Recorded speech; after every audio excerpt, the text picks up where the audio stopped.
guys, and welcome back to another episode of What Do You Do for a Crust? With us, we have our returning midwife. Thank you very much for being here. Thanks for having me back. Very excited to have you back. We had a ton of questions that came through, and I think some really good interest. I think there's a lot of individuals out there. I was definitely not predicting there'd be that much interest. I think within the first day, I had nearly 100 listeners.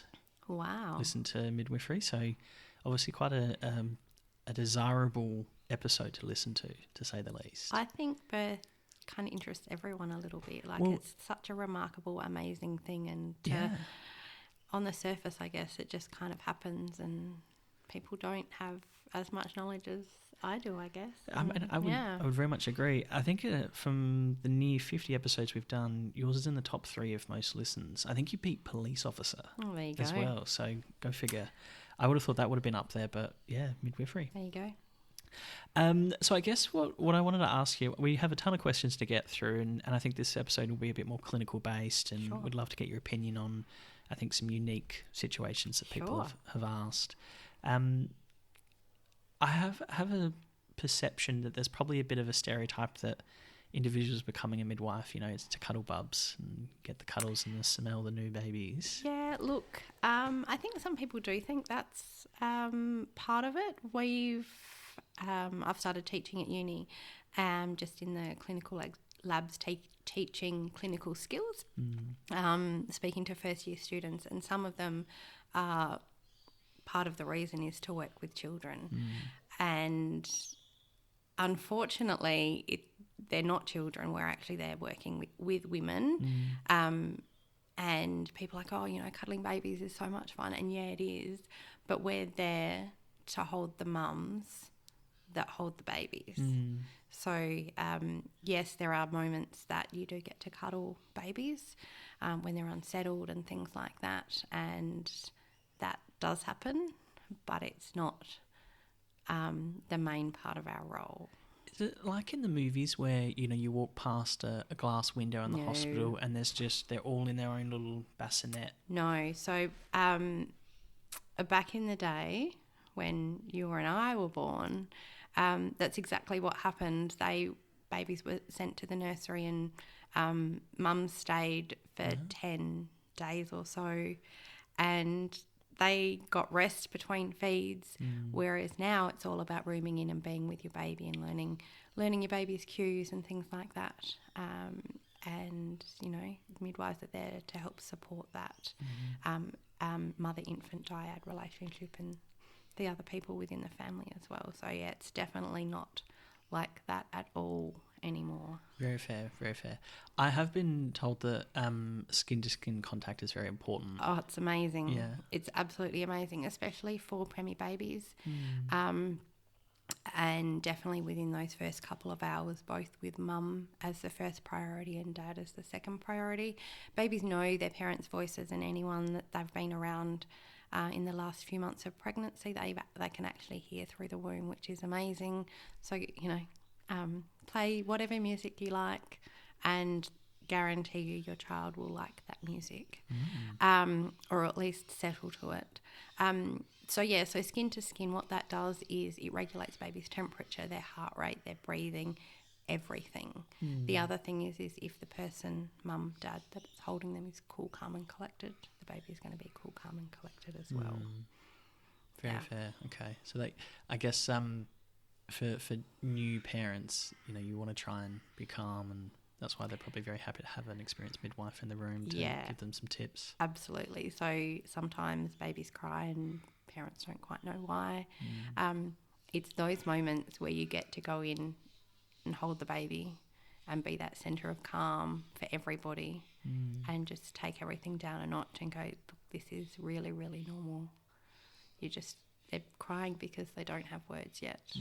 And we need to differentiate between each cry to work out what their needs are at that point in time. It is quite fascinating when you think about it, that's the avenue of I guess communication, that it's interpretive. I don't think a lot of particularly probably men wouldn't assume that there's, I'm probably stereotyping a bit there, but a cry tells a different avenue or different need.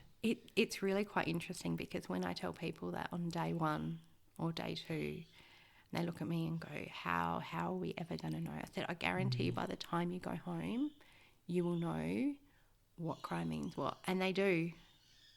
It's very impressive.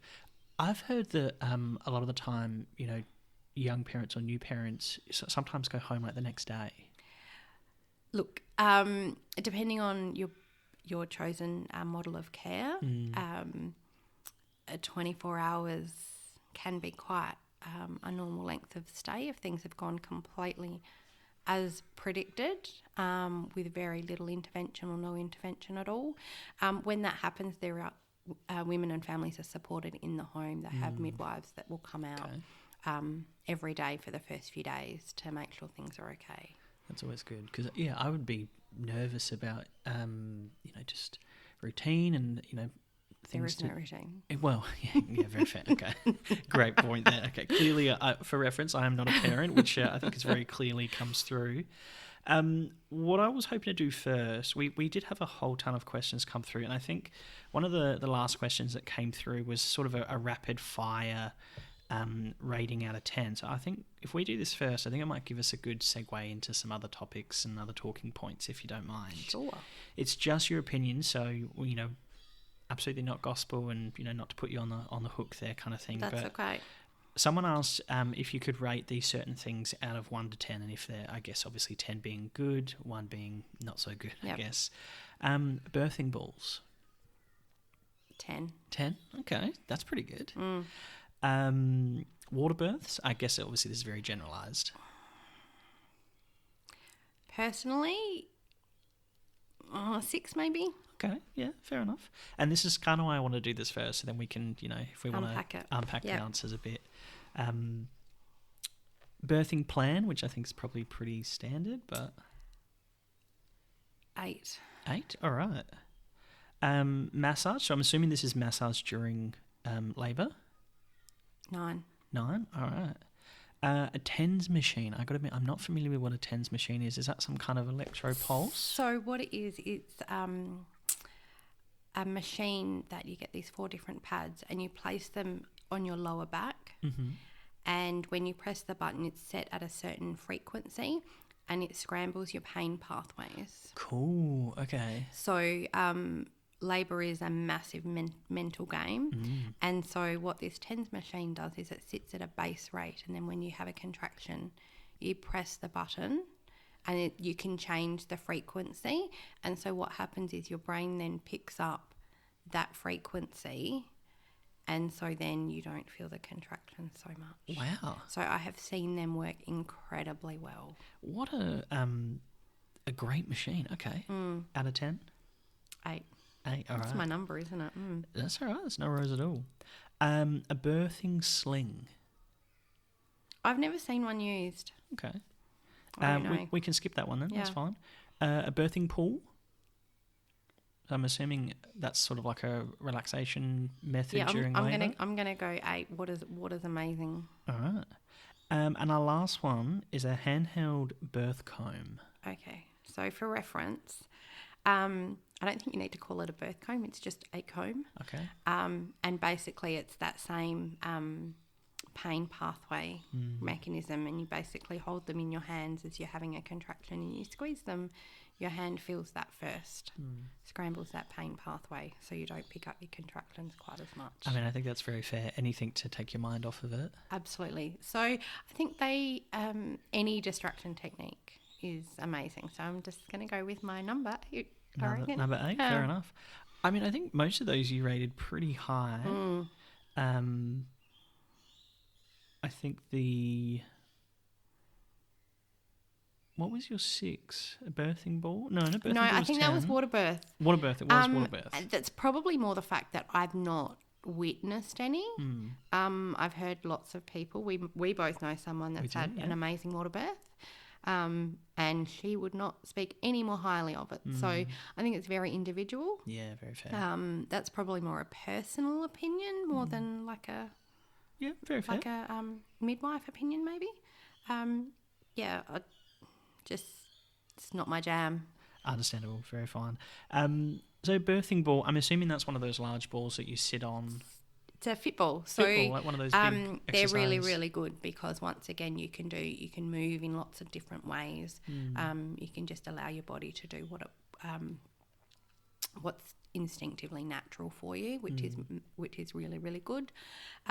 We use a specific one that's in the shape of a peanut quite often, and we often use those when women are laying down on their side, and we then place it between their legs and get them to move.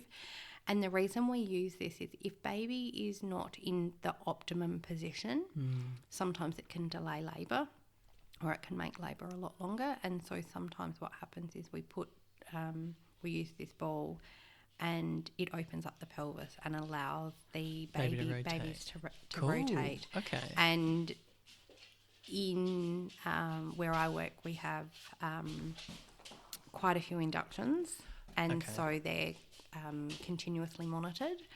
And in hindsight, you can see almost the point when baby changes. Ah, okay. Yeah. When you say you can see, as in, is that through monitoring? Okay. Yeah. All right. Yeah, and sometimes you can see it in the woman in the way Just she comfort behaves, level, or just breathing and all that kind of avenue. Okay. Wow. Yeah. Who would have thought, a ball just has that opportunity, or sorry, a peanut shaped kind of pillow pouch Crazy. thing. All right. Very fair. Massage, I'm assuming we're talking, like not a deep tissue massage. We're talking something just sort of calming and soothing. Yeah, kind so of thing. depending... Usually get the partner involved. Yeah, absolutely. It's definitely the partners doing it generally. And it's often just like on the back, low back generally, to kind of alleviate some of the pressure that you're feeling through labour. Okay. Yeah. I'm not trying to get into too much detail here, but like scented, something like a nice scent to try and soothe the room, or it just doesn't matter? Yeah, just look, like some if scented. if that's what you want, Yeah. go your hardest. Yeah, very fair. Yeah. Would you do the hips as well, or would you just sort of leave it? Yeah, okay. Yeah, because if you think of where that baby's coming through, all of those ligaments and all of the hips and all of that are all under pressure. Yeah, and absolutely. All under a lot of strain. So good tip for partners that are on the sidelines. Yeah, if they're not sure what to do. Just the other thing is a woman in labour doesn't necessarily know what she wants, but she absolutely knows what she doesn't want. So if you then say, "Oh, I'll give you a massage," and she goes, "Don't touch me. Don't touch it. Just leave it be. Don't take it personally. Yeah. Go and find another way to help her." Understandable. I mean, yeah, that's very fair. She's doing all the hard work there. Yeah, They're absolutely. doing all the hard work. A TENS machine obviously sounds really quite cool in the avenue that it's, I think you said electromagnetic pulsing or whatnot. Is it like sort of stick-on pads? Yep. So if you've ever seen those videos where men have tried to simulate... Yes, simulate labour. Yeah. That's what they're using. They're using a TENS machine. Ah, okay. I think a lot of people would have seen those because, it's quite hilarious sometimes seeing, this big burly man covered in tats and muscles or chest hair, and they start whining and crying because they're just, they've experienced. And half the time it's like on 5 out of 10 kind of thing. Yeah. And then you think that's what women use to alleviate labour pain. Yeah. Oh, my God. Yeah. Kind of terrifying, to be honest. A birthling, I'm assuming it's some form of an apparatus that you... maybe not hang from, but maybe it just takes a bit of pressure off. My understanding is they're kind of hung from the roof, and you can use it in all sorts of ways. You can hold on to it. You can, I would dare say, they're probably well covered for reasonable amounts of weight, and you can, maybe you do sit on it, but quite often it's more about having something to hold on to and hold most of your weight. If you're feeling like standing, you physically don't have the ability to stand, but you don't want to be laying down and that kind of thing. Very fair. Yeah. Okay. I think a birthing pool's pretty self-explanatory. Yeah. So when I was pregnant with my first, didn't have a birthing pool, but I was very heavily pregnant, and my husband was going swimming. He's like, "Come with me." I'm like, no, I'm not going. He's like, "Just come and sit in the water." And I literally got up to my belly button, and the weight came off my belly and my back, and I just went, "Oh, this is the most amazing thing in the world. Mm. So Anything water, yeah, like you said, was just 10 out of 10. Absolutely brilliant. Yeah. Okay. And the comb we kind of went through, so very fair. So we might go through some of the more sort of clinical and technical questions that we have here. Sure. Hopefully this doesn't put you under the pump. This is just sort of what came through. So if they're not phrased correctly, I do apologise, because again, this is just what was sort of sent through. That's fine. And I think these are probably quite situational. You know, this is either from personal experience that someone's messaged through or whatnot. Mm-hmm. Is it normal for contractions to stop during the second stage of labour? So they don't normally stop. So I think what they're saying is that they saw a change in contractions frequency, or once someone was fully dilated and almost ready to push. They do change. They often space out and they often last a bit longer. And the reason for that is that once your body's got to the point where it's ready to have the baby, then what happens is that's when you're actively pushing. And so what happens is that each time you push, it reduces oxygen to the placenta and therefore oxygen to the baby. Mm-hmm. And so what happens is they space out a little bit, and it allows both mum and baby to have a bit more of a rest. Wow. In between. Can I ask you? This is a very silly question. I get. What is a contraction in the basic form avenue? How would you describe it? Not just the pain, because obviously we do know it's associated with quite a lot of pain, but what's happening with the body there? I wish I had. I've got this video saved on my phone, and I'll give it to you. Sure. About a balloon and how it works in relation to a marble to contract. Anyway, I digress. I'll give that to you, and you can add it. And sure, see I'll make sure to put it in the episode bio or something. But basically, your uterus is a muscle, and a contraction is your uterus contracting. Okay, so like straining the muscle. Yeah. Jeez. Yeah. Okay. Yeah, and it just presses. How long does this is again very silly question. How long does a typical contraction last for? So they'll start lasting 20-30 seconds. Jeez, that's a long time. But by the time you're starting to push your baby out, they can last up to 90 seconds. God. I keep thinking in my very stupid brain, when you pull a muscle, how painful and sore it is for, 10, 15 seconds, and you go, oh my God, and you can't walk or you lose your breath and whatnot. 90 seconds is a long time when you're in pain or you've got a contracted muscle. The difference is that when you start pushing, you're actually doing something with it. Like the sensation, they just feel different. And you can, instead of being a little bit more of a passive passenger, you're actually being active with them now. Okay. So you can actually, it's quite empowering to be able to push. And further. Yeah. Well, okay. Interesting. Alrighty. Next question. When a postpartum hemorrhage occurs, what is the main priority and steps moving forward? Sure. So it will depend on where you are. I work within a hospital, so my very first thing is to get help. PPH is what we call it, is a medical emergency, and we need as many hands on deck as possible. There's 4 different reasons why a woman might be hemorrhaging. Has a placenta been delivered yet? Is there an issue with the placenta? If it's not out, is the placenta complete? Because the body will continue to contract and try and expel any placenta that's left if the placenta's not complete. Okay. So you're checking for that. Most of the time it's because the uterus has stopped contracting, and so we do what we call fundal massage. So that's an external massage of the uterus. And at that time, it's probably the size of a rock melon, give or take. And so we've got to get in around the back of that to really give it a really good massage. And sometimes, for whatever reason, if people are induced, they have a higher risk of that happening. So if that happens, we have medication that can help contract that uterus as well as massage. Another reason that it might happen is that there's been what we call trauma. So has she had a tear an episiotomy, something like that, that's bleeding. So obviously we need to stop that bleeding, whether that's by compressing to start with, and then suturing is probably the response for that.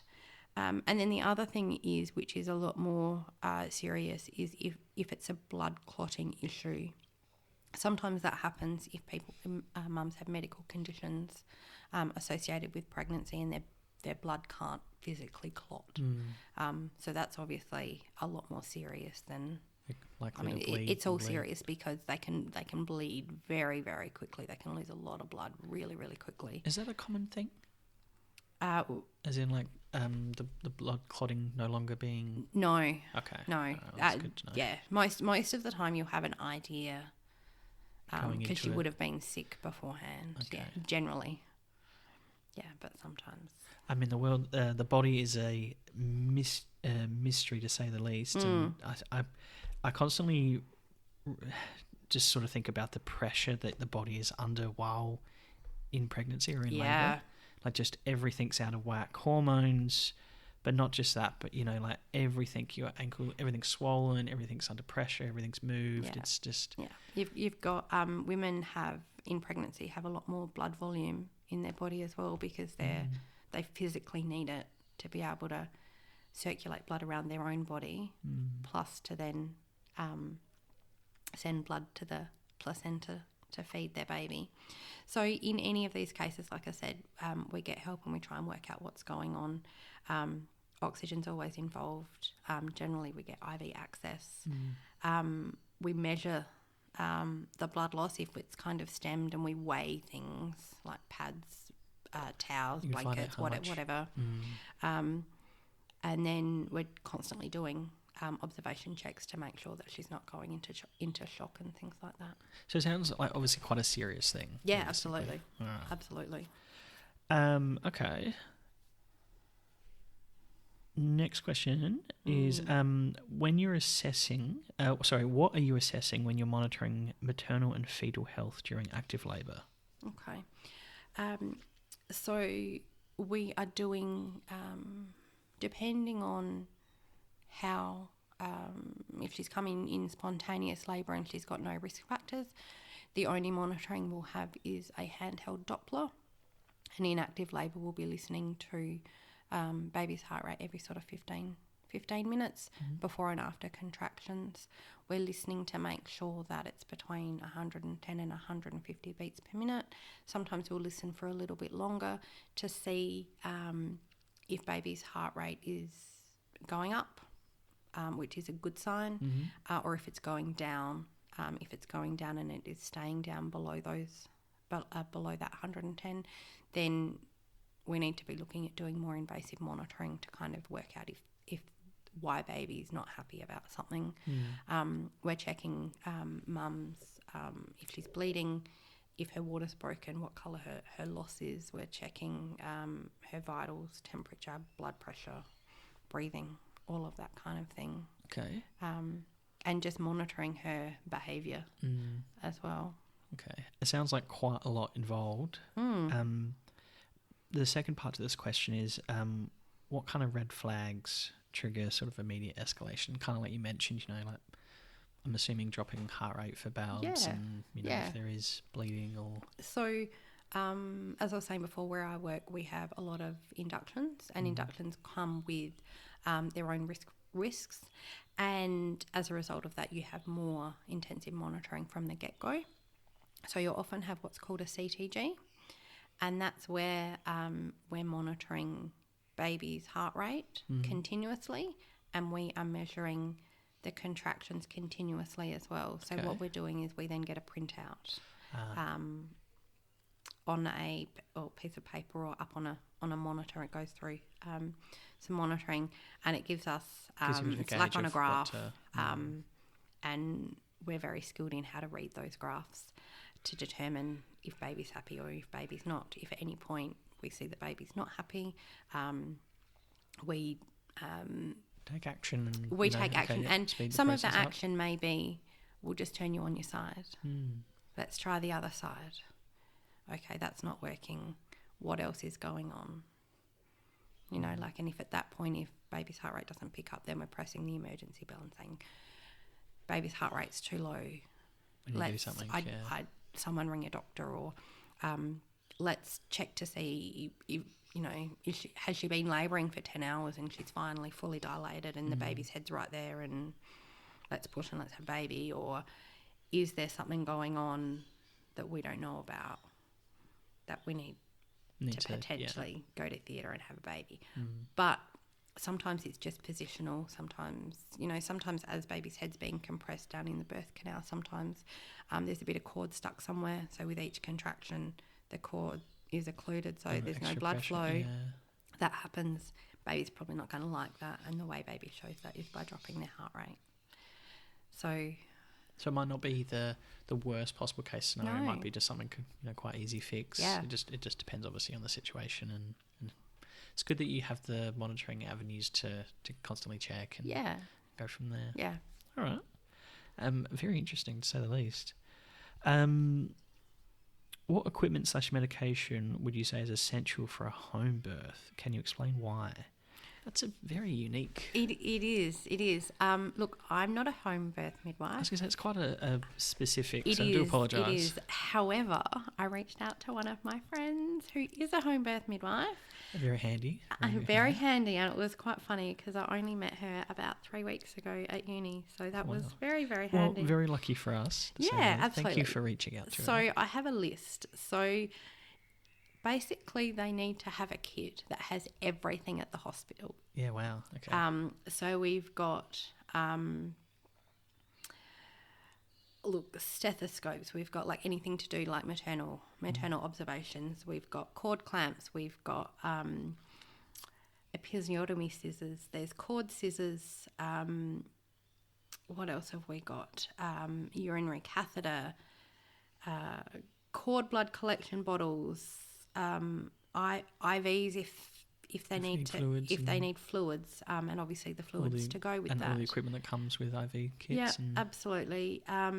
We've got not just a stethoscope for mum, but we've got a paediatric one because we need a smaller one to listen to babies. We've got a paediatric thermometer. Hot tip, the Vicks ones at the chemist are the best ones to get, and they're nice and quick. A tape measure, scales, vitamin K. We give babies vitamin K to help blood clotting after birth. What else? That's the first one. What else have we got here? We've got a suturing pack. So if you're a home birth midwife, you will need to have done that study and be able to do that. So within that, you're going to have local anaesthetic and all of that kind of stuff. Importantly is our resus pack. So we have an infant a lateral bag and mask, so that's full bubs, like the small size. Yeah, so we've got a little small mask. I can imagine being tiny and cute. Oxygen tubing, we'll have that for mum as well. I haven't had a chance to ask, but I wonder if there's some like oxygen bottle. Oxygen gas bottle, perhaps. I'm not sure. But having said that, we can give. You don't necessarily need oxygen to be able to provide CPR or breath support. What else have we got? And then our medications. So they would be like saline, sterile water, antibiotics if we need them. Anti-clotting agency. You mentioned that before. We wouldn't have because we don't actually have the skill set or the clinical skills to do that. But what we do have is we have the medication to be able to stem bleeding. So in that instance, if that's happening at home, I would imagine that you would do everything that you need, that you can. But if you're thinking that's happening, you're on the phone to SAS and you're getting an ambulance to come because they can then, if that's happening after the baby's born, then that's probably the safest time for everybody, even though it's not a safe thing to be happening. Because as soon as SAS come, they can provide adult. They're not having to think about this is an obstetric patient. It's no longer, yes, it's an obstetric complication and potential But they're just focusing emergency. on the adult. Yeah, and the midwife can focus on the baby and obviously assist SAS where needed. But at that point, it's about stemming the bleeding and resuscitating the patient in relation to fluid volume and that kind of thing. Okay. And I think that's all she's given me. All right. I mean, that's an extensive list. So Yeah. thank you very much for reaching out to it. And Yeah. very unique question. So apologies, but I mean that's a lot of gear to I need. would You know, yeah. you kind of think about the benefits of being in a hospital. It just has all that. It's all Yeah. quality equipment. Not that the stuff at home wouldn't be, but just obviously it's all prepared, all sanitized. It's it's exactly designed for what it is. Yeah. For that purpose. Yeah. I think home birth absolutely has its place. Personally, as a human being, it scares me a little bit. But I think it's absolutely brilliant for those that think it's, that it fits and that's amazing.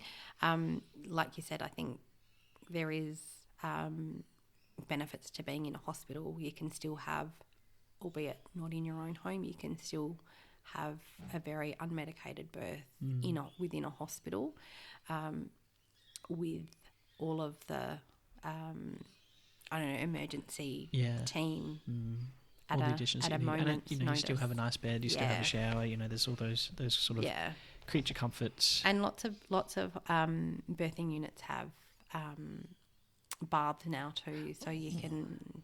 That's nice. Yeah, so you can have like water immersion, or if you've got someone that's accredited, you can have your water birth in hospital too. Fair enough. All right. Next question. Who normally completes suturing of perinatal tears and when? Perineal tears. Perineal tears, sorry. So it will be either a midwife that is skilled to do so, because it's an additional course that you need to do, or an obstetrician. And I would assume the sutures are dependent on the type of tear, or if it's or the extension of the tear. Yeah, absolutely. Most of them will be repaired in the labour room. Sometimes, if they're sort of 3rd and 4th degree tears that have gone through the perineum, and the perineum is the part of the body that is between the vagina and the anus. Mm-hmm. So if that's a full thickness tear, there needs to be a lot of care around repairing and suturing. Repairing that appropriately, because tears like that can cause ongoing, lifelong issues. Yeah. I mean, very fair. My God, that just makes me cringe because it just sounds so painful. Yeah. And just an inconvenience. Yeah. Women are amazing, aren't they? I mean, God. I'm sure there's a few listeners out there going like, "Oof, cringeworthy there." But I mean, it's a common thing from the sounds of it, or somewhat common. That part of the body, that type of tissue, is designed to tear. There you go. Tears often heal better, even if they're sutured. They heal better than, say, an episiotomy. Once again, like I said, that our bodies are designed to do this. Sometimes, for whatever reason, it just doesn't happen. But women's bodies are designed to birth babies. That part of the body is designed to tear. Episiotomies are often done when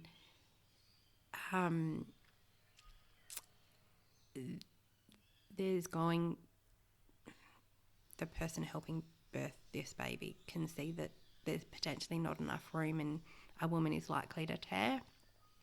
Episiotomies are cut in such a way that they away from the anus.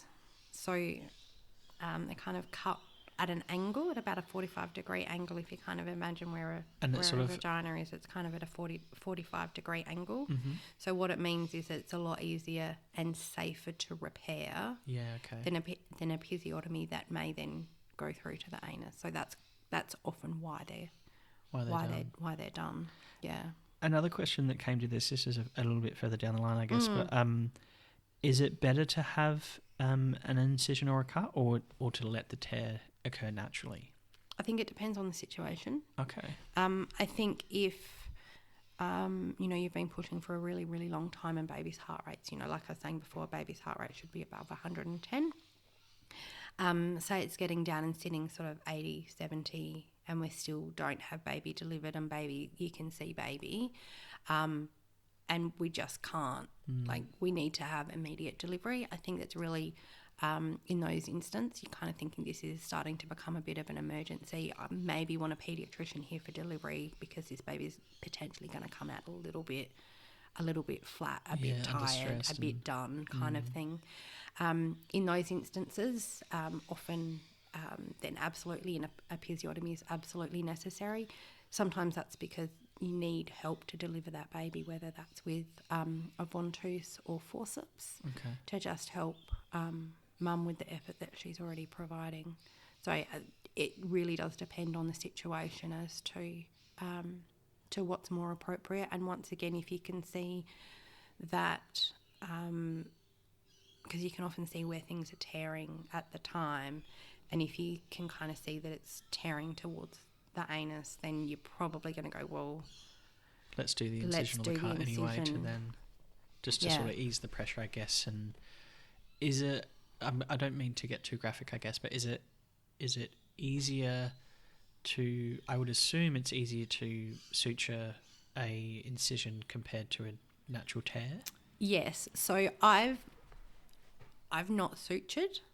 However, I have seen lots of doctors suture. And yeah, I mean, I guess it's, if you kind of go, okay, well, if we're looking at, say, sewing, let's kind of remove ourselves and so if you've got a piece of material that's been torn and you're trying to stitch that together, as opposed to a piece of material that's been cut, it would be easier to suture an episiotomy, I would imagine. Very fair. I would presume that the recovery rate is probably, the recovery time frame is maybe slightly better, maybe not. Look, I think tears generally heal better than an episiotomy. Okay. I don't know why that is anatomically. Fair enough. But I don't know. It is one of the world's mysteries.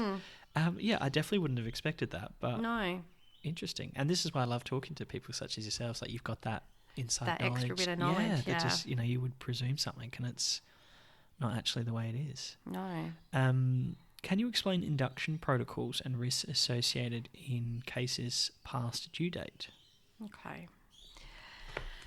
So inductions is it's a bit like a can of worms. So post 39 weeks is generally when they're suggested. Anything before that is often medically indicated for some reason, whether mum's got a medical condition, baby's not growing so well, baby's growing too big. Sometimes what will happen is that we can do scans and we can see blood flow to and from the placenta. Okay. And so if that's dropping off, sometimes it's like, well, baby's not getting enough nutrients. It's safer for baby to be out than in. So I did a little bit of research about stillbirth risks, because that's ultimately why we deliver babies at certain times. So at 40 weeks, it's about 6 in 10,000. Okay. At 41 weeks, it's 16.6. Okay, so in it jumps. 10,000. 42 weeks, 31.6. Wow, okay. Yeah. It does jump a fair bit there, 16 to 41. Which is why they suggest to have... Inducing. Inducing at, that just over 40 weeks, because that's probably a better risk than later on. So explaining induction, so that's basically the risk in relation to, delaying pregnancy and things like that. Risk itself in induction, it depends on the situation. Obviously, if there's a maternal or fetal medical reason as to why induction's happening, then that's there's a risk kind of versus benefit as to when to induce. But I also did a bit of study, a bit of research, and studies suggest that there's a lower section rate at 39 weeks as opposed to later on. Not sure why. But then other research suggests that there's an increased epidural rate, instrumental birth, section, episiotomy, and postpartum hemorrhage than if you labour spontaneously. Wow, okay. Okay. So as a woman that has had birthed two babies, I was induced for both of them. So I don't know the difference between a natural labour and an induced labour. That's all I've had. People say that an induced labour is more painful than a spontaneous labour, whether that's because with a spontaneous labour often it's a slow, gradual process, whereas when you're induced, you... Sort of 1 to 10 really quick. Yeah. Okay. So what happens with an induction, typically you'll come in the night before and you'll have some kind of cervical ripening facility, whether that's we have gels that are administered vaginally. We have a pessary that's administered vaginally. The other one that can be used is what is called a catheter. And with that, what happens is a catheter is inserted up through the cervix. A balloon is filled with sterile water. There's a little space, and then there's another balloon that's filled with sterile water on the other side of the cervix. Okay. Okay. So if you kind of like a figure eight kind of so if you kind of think about what's it called, a timer, that the egg timers, it's kind of looks like that. Okay. My understanding is that they're very, very uncomfortable because basically what that's trying to do is it's the physical pressure of those two balloons sitting on the cervix. Gets bugs moving and starts the whole process. It helps the cervix open.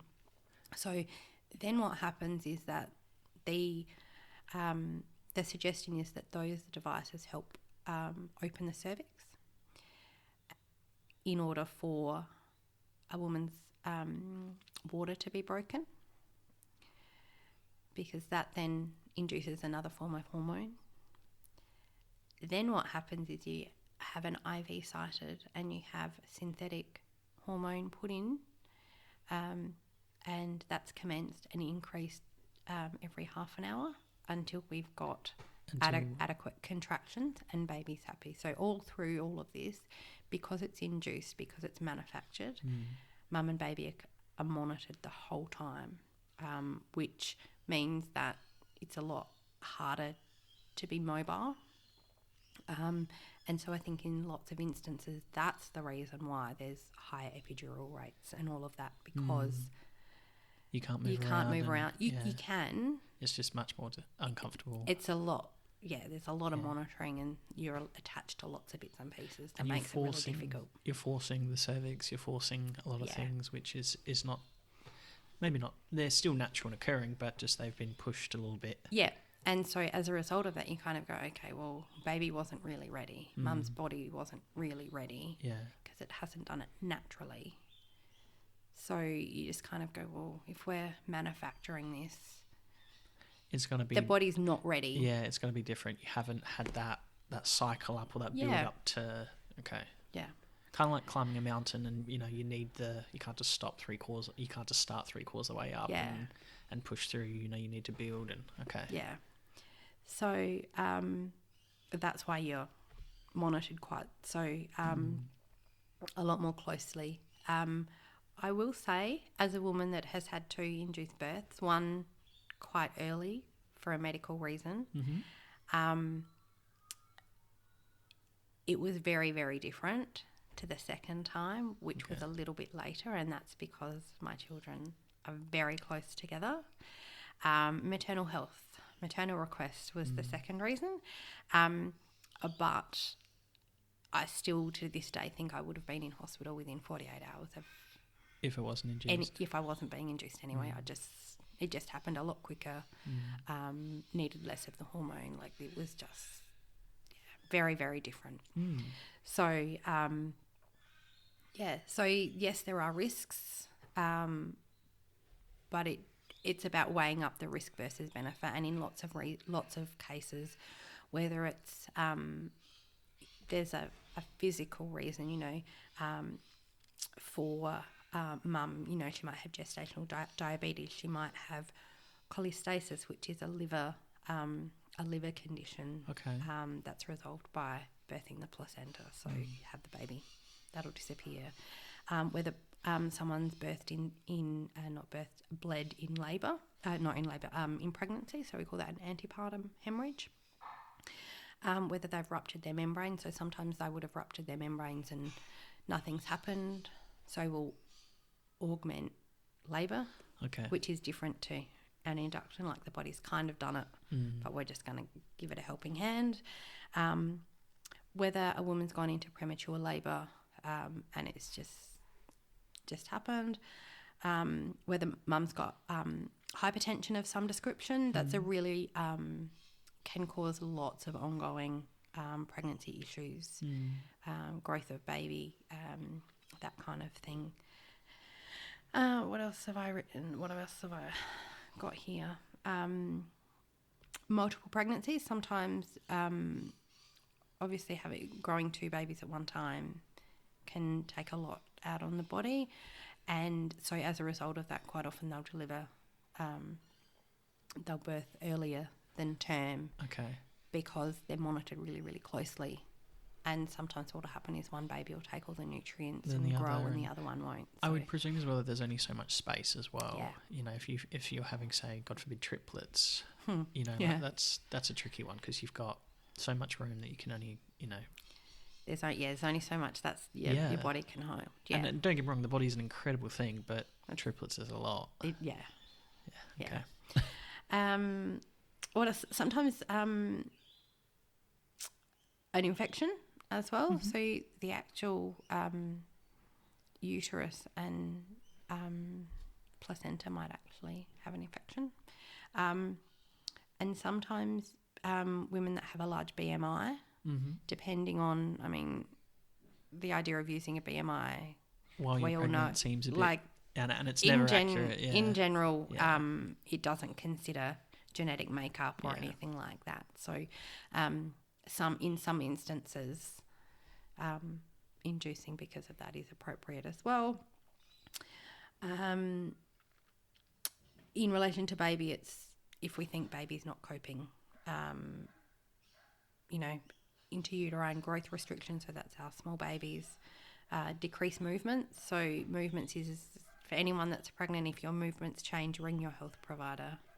That's the biggest indicator of babies not being happy. Something being wrong with baby is a change in movement. Way back when it was a decrease in movements, whereas now it's just more something that's just different for you. You get to a certain point in pregnancy and your baby kind of has a bit of a pattern. If the pattern's different, ring your health provider. You just know it's something feels a bit different than it normally does. Just get checked. Yeah. Very fair. And if baby's large, so sometimes if a woman's got gestational diabetes, her baby will be quite big, and so we'll often deliver babies a little bit earlier. So considerations need to be taken into account, though, because those last few weeks of pregnancy is when babies, from 36 weeks on, babies are learning how to suck. They're learning they're learning how to breathe, and there's still a lot of developmental stuff that goes on within the baby's brain.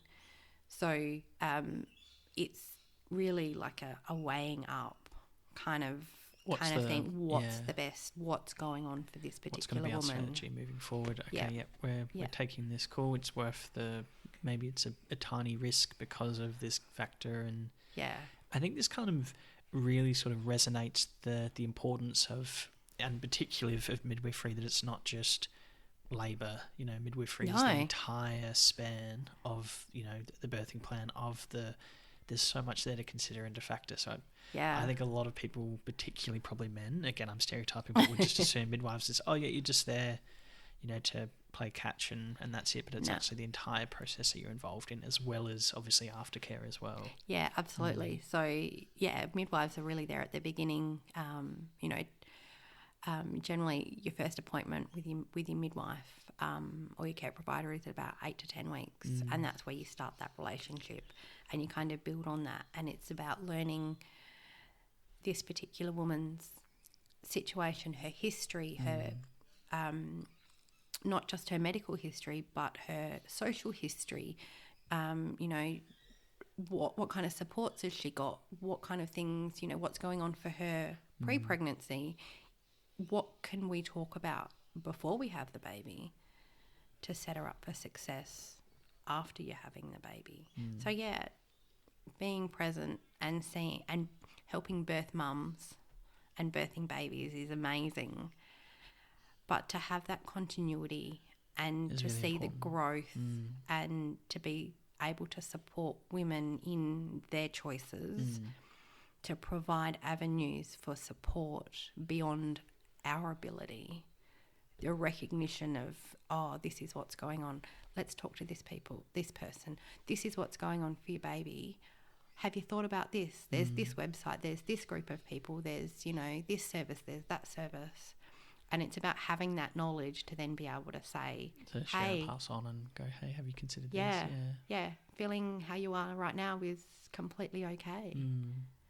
Do you find there's a lot of I'm straying from the questions a bit, so No, apologies. that's okay. Do you find there's a lot of difference between sort of repeat parents or repeat mums where say that they're coming to you with their second or third? Is every pregnancy completely different? Yeah. Or there are? I thought so. Yeah, they're all very, very different. Some people will say, like they're very like similar, but no pregnancy is the same. And I think second time around, there's this assumption that, you know what you're doing. Yeah. And you do kind of. You've got an idea, but if it's completely different kettle of fish, then, Yeah. On the flip side, though, a lot of second, third, fourth time mums are like, this is what I'm doing. They've got a bit more awareness or a bit more clarity into what they want to do and how they want to do it based on past experience, and also probably based on speaking to the midwife throughout that process and going, actually, I really liked this, or, that really worked with me, so I'm going to make sure I do it again. I've recently had a woman, a second baby, didn't have a great breastfeeding experience the first time. And I said, okay, well, these are our options. You let me know what you want. Yeah. Like if this is what happened last time, let's try and address it early, or let's try this at this point. That would be my suggestion based on all of that, if that's the way you want to go. But if not, you let me know and we'll have another discussion. Do you see a lot of, and I don't mean to single out particularly mums, but do you see a lot of parents that have an idea in their mind and going, this is how I want it to take place, and then all of that gets thrown out the window?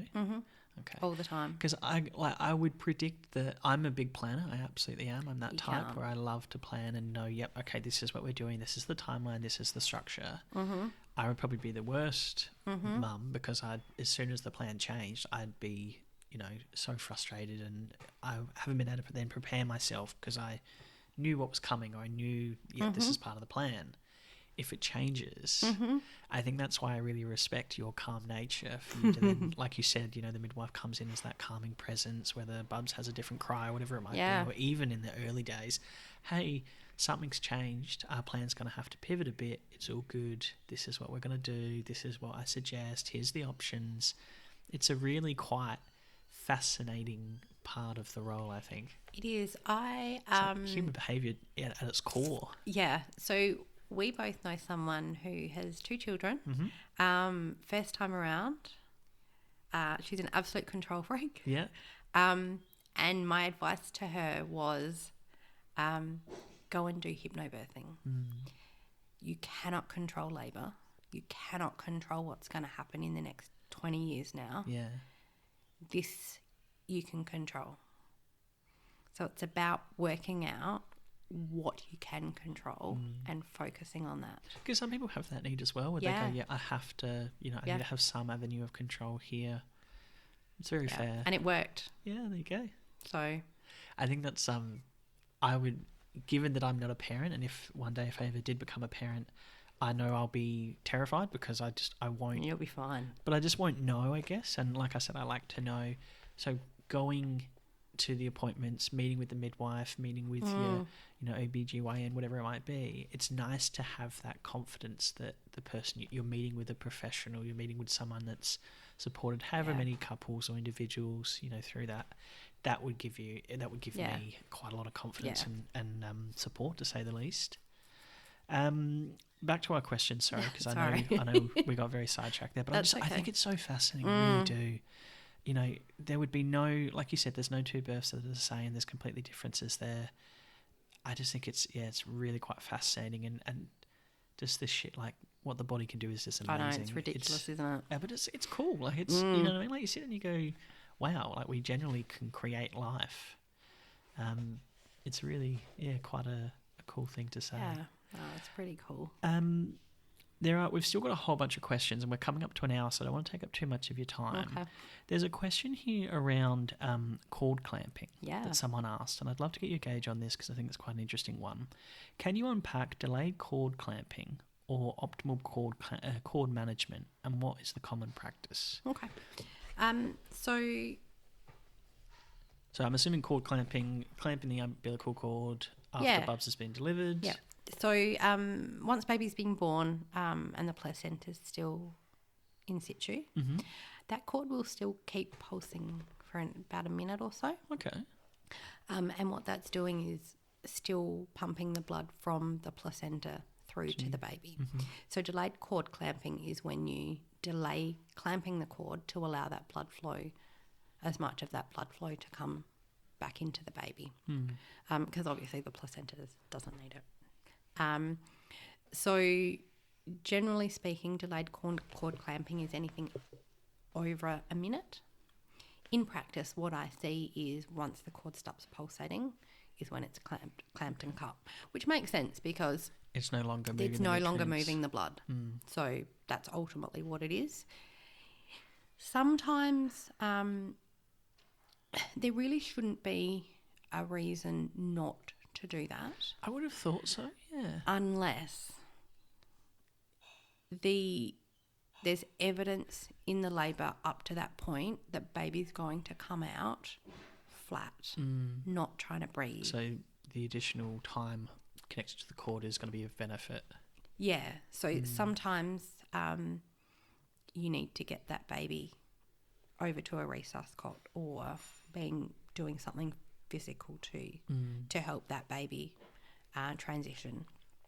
Having said that, though, if we go back to our APGAR scores that we give to a baby, it's a score that we give to a baby to determine if we need to give resuscitation. Whatever treatment, that's at a minute of age. We don't do that till a minute of age. Okay. So it kind of, it's one of those things of going, does it really do anything? Obviously, it's dependent on the condition of Bubs and mum and the placenta, but ultimately, once it stopped pulsating, unless it's a dire issue, it doesn't sound like there's much of a need to a certain point. No. Okay. So the one thing that we can do is if we're not sure about baby, we can actually feel that cord pulsing with a gloved hand, obviously. Yeah. And that's baby's heart rate. Okay. So we can actually use that as a way of going, okay, well, cool. Are we happy with this heart rate? Are we not happy with this heart rate? Is it a bit low, like you mentioned, or is it in and if it is ranges? low, well, maybe we are going to cut it early because resuscitating the baby is probably a little bit more important than that waiting point. A minute is a long time when you think about it. Like I would be sitting there going, time's moving really slow right now. It does. It really does. When babies come out and they are a bit flat or, they're not the colour you expect them to be or whatever else. It makes me think of just give me a minute. Like I just need a minute. But a minute's a long time. It is.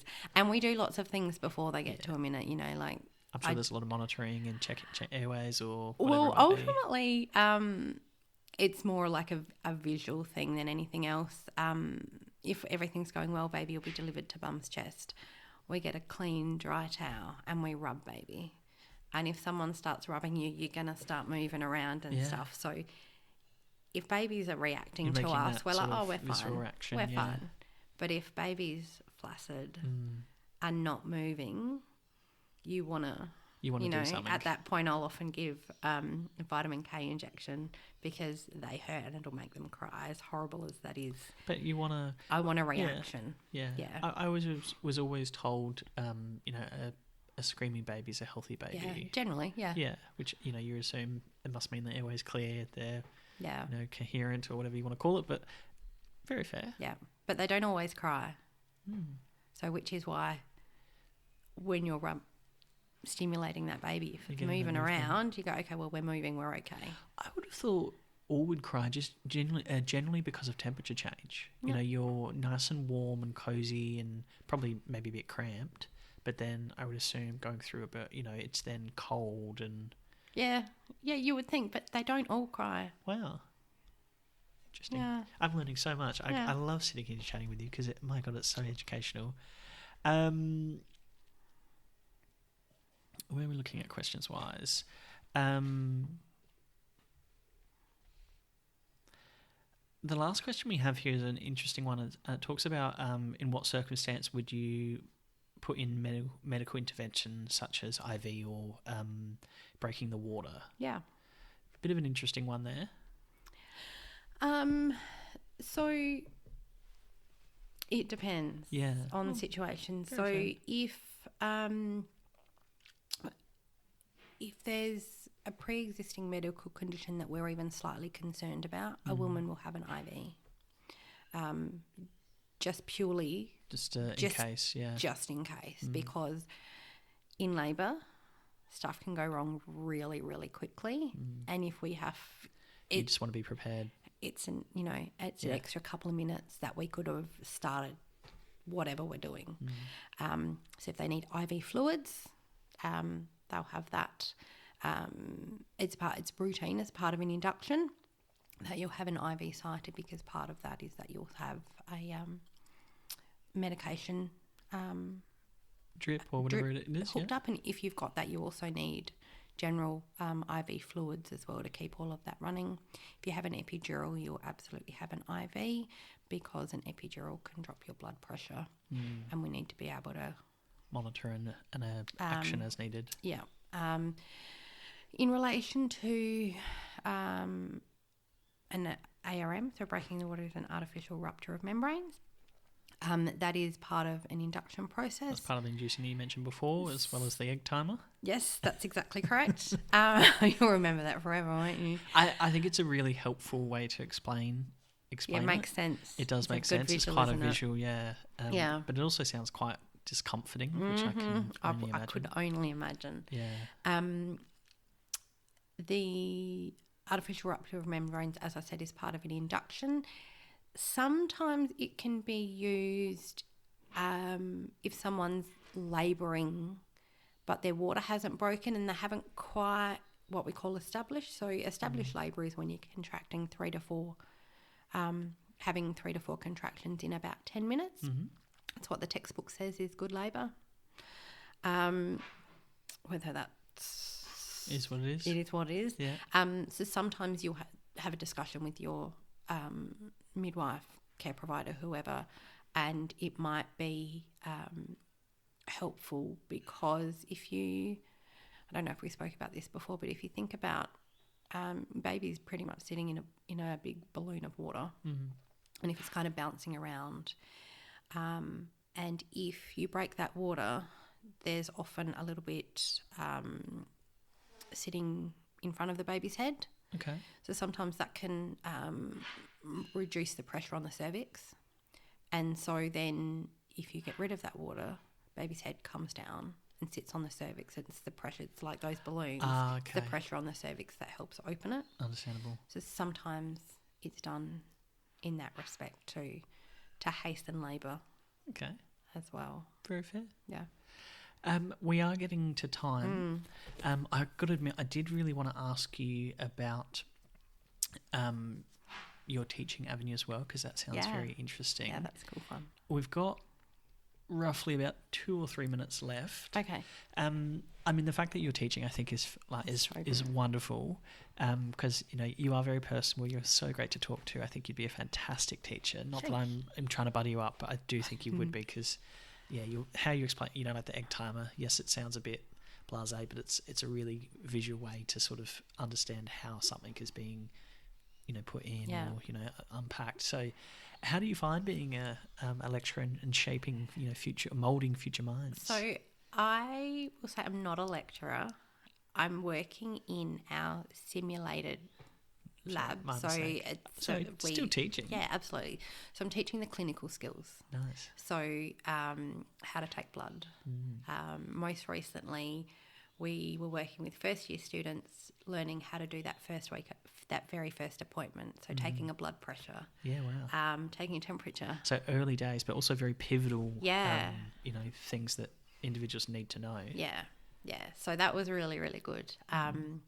Teaching, like I said, recently teaching blood pressure and being able to hear that blood pressure and all of that kind of thing. And there's a couple of times during the day where I could see like the students, like it just happen and they're like, oh, that's what it is. Okay. Yeah. So I think it's really important to be able to teach them how to do the skills properly, but also empower them to know that, yes, they've got the knowledge on how to do the skills and now this is their time going out on placement to practice these skills. Yeah, no, it's really, really lovely to be able to teach them and to hopefully get them engaged, especially early on, because working in a small group is, it's like at school, you stick your hand up and ask a question. It's a bit daunting, but it can be intimidating, particularly when you're, when they have someone like yourself who's a senior and, has good clinical practice and knows so much more than they do. It is intimidating to, no one wants to ask the silly question or embarrass themselves. Would you have any advice for any individuals who are potentially listening who are thinking about, becoming a midwife or thinking of, or even if they are maybe a first year student, and any tips or tricks to sort of make sure they're practice and ask the questions, because you don't know what you don't know until you know what you don't know. Yeah, I mean, I agree. I absolutely think that's such sound advice. It's a funny statement, but it's so true. Practice makes perfect with everything. Asking lots of questions. Anytime you come up with anything that you're not sure of and you can't find the answer, ask. I think it's really good to... I'm quite a practical learner, so if I read something in a textbook, it's not gonna fully absorb. Yeah. You explaining something to me, I'm going to remember that so much more, and I'm going to understand it and interpret it and think about it in much more of a detailed way than just reading it. Yeah, I agree. Yeah. So if anyone, just ask questions, Ultimately, if you're at uni or about to head into that space or whatever, you're paying for a service. Yeah. If you think of it that way, that's how I always thought about it. Your lecturers, your tutors, your clinical girls that come in and teach you all your skills, we're all there to support your learning. So if you're not sure about something, or you've seen something and you're like, what the hell? That's different, yeah. I don't know why that happened, and you didn't feel comfortable to ask because you thought you were questioning someone's practice, which is fair. Come and explain what's happened, and we can kind of potentially fill in some blanks. And like we all already, we're not. You don't tell us where you were or who the woman is or anything like that, but just a general thing, and we can absolutely help you try and unpack it, or give you an idea of where to go to look for some more evidence about it. Very fair. We are at time. Thank you so much. You're welcome. Thanks for having me back. Such an interesting episode, my God, but thank you. Thanks for having me back.